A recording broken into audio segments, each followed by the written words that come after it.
현재 PSG 구단 미공개 영상에서 포착된 이강인의 행동이 화제가 되며 한국 국민들의 2차 분노를 이끌어내고 있습니다. 오죽하면 손흥민 하극상 사건에 대해 문화가 달라 그럴 수 있다라며 쉴드 친 사람들마저 돌아설 정도였고, 단순 국가대표 퇴출로 끝나는 게 아니라 한국에서 퇴출시키라는 여론이 빗발칠 뿐만 아니라 괘씸죄 명목으로 폭행죄를 적용시켜야 한다는 팬들의 목소리까지 나오고 있습니다. 공교롭게도 이와 맞물려 태국전 한국 국대 조기 명단이 발표됐는데 대반전 상황이 펼쳐져 많은 팬들의 관심이 집중되고 있습니다. 대체 어떤 일들이 벌어졌길래 이토록 논란이 되고 있는 것인지 자세한 내용 알아보도록 하겠습니다.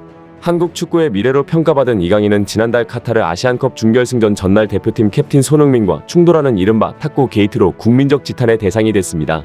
이강인이 직접 손흥민을 찾아가 사과하면서 사태는 잠잠해졌지만 이강인은 PSG 복귀 뒤 부진해 심리적으로 흔들린 모습이 경기장에서 드러나는 듯 했습니다. 하지만 부진은 오래가지 않았습니다. PSG는 바로 어제인 6일 챔피언스리그 16강전에서 레알 소시에다드를 제치고 8강에 진출했는데요. 이날 교체 명단에 이름을 올린 이강인은 팀이 1대0으로 앞선 후반 시작과 동시에 교체 투입됐고, 그라운드를 누비던 이강인은 킬리안 음바페의 추가골을 도왔습니다. 하프라인 근처에서 가슴 트래핑으로 공을 받은 이강인은 음바페에게 빠른 타이밍에 침투 패스를 전달했고, 음바페는 골키퍼와의 1대1에서 침착하게 득점에 성공했습니다. 이강인과 음바페의 합작골은 이 경기 결승골이 됐습니다. 이강인이 공격 포인트를 기록하자 국내에서는 황선홍 국가대표팀 임시 감독의 고민이 깊어질 수밖에 없다는 보도가 쏟아졌는데요. 한국은 오는 21일과 26일 태국과 월드컵 아시아 2차 예선을 치르는데 11일 대표팀 명단을 발표하는 황선홍 감독은 이강인 소집 여부를 결정해야 합니다. 이강인에 대한 징계 차원에서라도 이번만큼은 그를 선발하지 않아야 한다는 주장이 힘을 얻고 있는 반면, 지난해 항저우 아시안게임에서 금메달을 따내며 이강인과 사제지간을 맺은 황선홍 감독이 이번에도 소집할 것이라는 관측도 나왔습니다.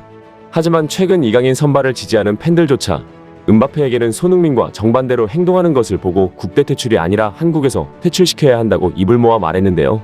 일부 팬들은 그동안 이강인이 고참들에게 선을 넘는 행동들을 하는 것을 보고 문화 차이가 있으니 이해해줘야 한다고 주장했지만, 이강인은 전형적인 강약약강이었다는 게 드러났기 때문입니다. 애시당초 이강인이 손흥민에게 도저히 믿어지지 않는 하극상을 벌였을 때 과연 이강인이 네이마르나 음바페한테도 그럴 수 있었겠느냐는 의문이 쏟아졌습니다. 이강인은 국대에서 고참들을 대하는 태도와 PSG에서의 태도는 180도 달랐습니다. 호주와 8강전서 후반 추가 시간 0대1로 뒤진 상황에서 손흥민이 극적으로 페널티킥을 얻었을 때, 이때 이강인은 공을 잡고 자기가 차겠다는 제스처를 먼저 취했습니다. 하지만 황희찬이 페널티킥 키커로 나서게 되어 있었는데 그때도 이강인이 황희찬에게 다가가 말을 건넵니다. 황희찬은 불편한 표정으로 이강인을 돌아보며 말을 주고받았고, 주장 손흥민이 중재에 나서 이강인을 밀었지만 이강인은 끝까지 불만스러운 제스처를 취했습니다.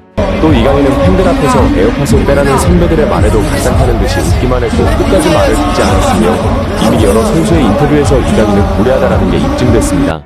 이를 본 팬들은 선배가 저렇게 이쁘게 말해주는데 개무시하는 거면 대체 카메라가 없을 때는 어느 정도라는 것이냐, 선배들이 착하네 진짜, 저런 선배들이 손절한 거면 답이 나온다, 이강인은 오은영이 아니라 강영욱한테 맡겨야 한다 등의 반응을 보였습니다. 이렇듯 고참들을 개무시하고 주장 손흥민의 얼굴에 주먹까지 날린 이강인이 음바페한테는 아부 행세를 하자 팬들은 경악할 수밖에 없었는데요.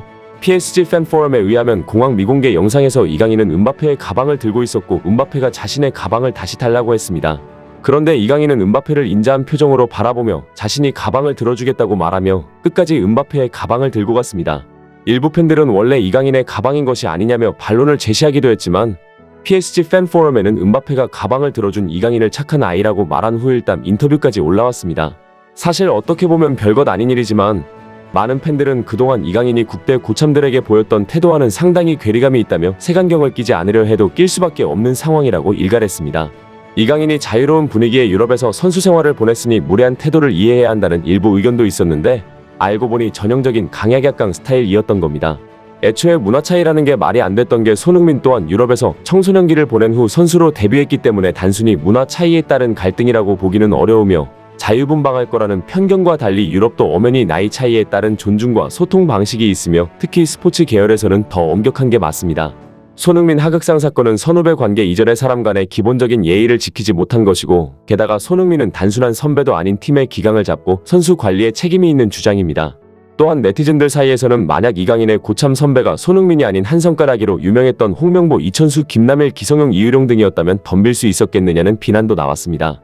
홍명보야 말할 것도 없이 2002년 팀의 주장이었고 이천수와 기성용도 한성가라는 성격으로 유명하고 김남일은 전성기 시절 미남 이미지에 묻혀서 그렇지 현역 시절엔 엄청난 터프가이였습니다. 그리고 이을용은 설명이 필요 없을 것입니다. 현재 자연스럽게 이강인의 국대 퇴출뿐만 아니라 괘씸죄를 적용해 최고 수위의 징계를 내려야 한다는 목소리가 나오고 있고 이런 상황에서 태국과의 경기 전 공개된 국가대표 조기 명단이 큰 화제가 됐는데요. 대반전이 일어나고 말았습니다. 황선홍 감독이 기어이 국가대표 선발 명단에서 이강인과 탁구 3인방을 빼버렸을 뿐 아니라 심지어 월드컵이 열리는 2026년까지도 계속해서 이들을 영구 퇴출시킨다는 충격 소식이 전해져 난리가 났습니다. 사실 국가대표 명단은 다음 주 월요일인 3월 11일에 명단이 공개되지만 어렵게 입수한 주변 관계자 및 신뢰도가 매우 높은 언론들의 속보를 토대로 미리 공개된 선발 명단을 전할 수 있었는데요. 사실 임시감독인 황선홍은 허수아비고 실제로 최고의 실세는 박항서 감독의 오른팔인 이영진 기술자문인 것으로 알려졌는데 즉 박항서 감독이 이영진을 통해 정말로 파격적인 결단을 내린 것입니다. 실제로 박항서의 오른팔이자 실세인 이영진은 이강인을 포함한 탁구 3인방을 대체할 이들을 찾기 위해 K리그 개막전이 열린 지난 연휴부터 직접 경기장을 찾아 선수들을 점검했다고 하는데요. 우선 3명의 깜짝 선수가 사실상 확정된 것으로 전해졌습니다. 첫 번째는 바로 단연간 K리그 최고의 스트라이크로 군림했던 주민규였습니다. 주민규는 K리그에서 최근까지도 수차례 득점왕에 올랐지만 클린스만은 주민규 대신 조규성과 오현규를 뽑는 이해되지 않는 결정을 내렸는데요. 주민규는 이번에 대표팀에 합류하게 되면 생애 처음으로 태극마크를 다는 것이라며 매우 기뻐했다고 말했습니다. 두 번째로 합류할 선수는 바로 이승우로 선배들에게 너무나 깍듯하면서 이강인을 대체할 최적인 선수로 꼽히고 있습니다. 그리고 마지막으로 탁구 3인방 중 한 명인 서령우 대신 안현범을 선발하며 대한민국 축구대표팀 선수들 중에는 이제 캡틴 손흥민의 말을 무시하고 팀의 기강을 해칠 만한 행동을 할 선수는 완전히 사라지게 됐습니다. 현재 대표팀 기강을 완전히 망쳐놓은 이강인이 이번 국가대표에 또 합류하게 되면 분위기가 완전히 다운될 것인데요. 100번 양보해서 국민들이 이강인이 아직 어리기 때문에 어리석은 짓을 할 수 있다고 용서한다고 해도 이강인을 위해서라도 이번 태국전에서는 제외시켜야 한다는 언론 보도도 나왔습니다. 스포츠타임은 축구계 여러 관계자들로부터 이강인의 발탁에 대한 의견을 모았는데 그 내용이 많은 팬들의 공감을 이끌었는데요. 이강인이 지금 월드컵 경기장에서 소개된다고 생각해보자. 응원 소리가 많을까 아니면 야유 소리가 많을까? 이것은 이강인에게 또 다른 상처가 될 수 있다. 아직 많은 팬들이 이강인을 진심으로 용서하지 않았다. 모든 관심이 태국전 승리가 아니라 손흥민과 이강인에게 집중될 것이다. 경기 전도 그렇고 경기 중도 그렇고 경기 후도 마찬가지일 것이다. 지금 가장 중요한 것은 태국전 2연승이다. 이강인을 소집한다면 그 자체가 집중력을 분산시키는 일이다. 과연 이강인이 국가대표에 뽑힌다 해도 정상적으로 경기를 할 수 있을까? 아시안컵에서 감정적인 개인적인 플레이를 했고 고참들에게 대든 것으로 욕을 많이 먹었다. 따라서 이강인은 공을 잡으면 드리블을 해야 할까, 패스를 해야 할까 생각이 많아지며 정상적인 플레이를 못할 것이다.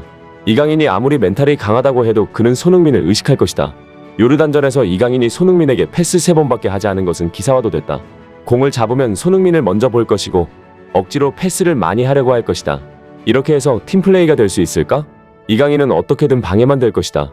가장 중요한 것은 손흥민은 용서했다고 하더라도 아직 이강인을 진심으로 용서하지 않은 팬들이 많다. 이강인이 겸손한 자세로 이타적으로 플레이하면서 공격수를 철저하게 도우면 팬들의 마음이 조금은 누그러질지도 모른다.